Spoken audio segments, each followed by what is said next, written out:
Hey yo, what's up mga katropa, and welcome to Joms TV. And in this vlog, we will create our very own version of paper ornamental ball like this. Ayan, so ganyan yung gagawin natin in this vlog.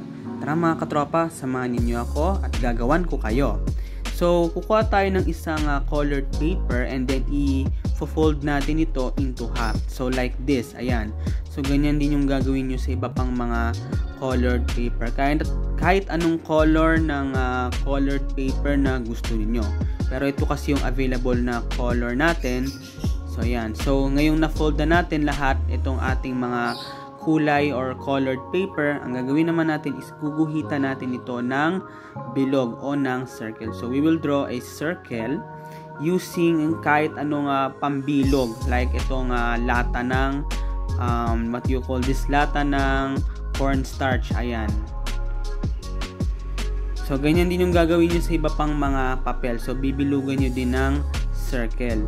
So ngayong nabilog na natin or naguhitan na natin ng circles itong ating mga colored papers, susunod naman natin is maggugupit naman tayo. Syempre mga katropa, sa paggupit, susundan nyo lang yung nakaguhit na circle dito sa ating colored paper. So we will follow the pattern pala rather. Ayan. So bali 4 na circles ang magugupit nyo dito kasi finold natin itong ating colored paper into half. So ganyan. So ganito rin yung gagawin nyo sa iba pang mga papel na kung saan yun nga ay yan. So ngayon nagupit na natin ng circles itong ating mga colored paper. Ayan. So hiwa-hiwalayin nyo siya para hindi siya masyadong magdikit-dikit. So ayan. So naguhitan na natin ng circles. Gagawin naman natin is we will fold these circles into half. So ganyan din yung gagawin nyo sa iba pang mga colored paper na ginupitan natin ng bilog o ng circles. Ayan. So ganyan yung gagawin nyo. Fold nyo siya into half. So ngayong na-fold na natin into half itong ating mga colored paper na ginupitan ng bilog, ang gagawin naman natin is magpe-prepare tayo ng glue. So pagdidikitin natin ito layer by layer. So tara mga katropa, magdidikit na tayo. So maglalagay tayo ng glue dito dahan-dahan para hindi masyadong basa. Ayan. And then papatong tayo ng color pink. So ganyan yung gagawin nyo sa iba pang mga circle.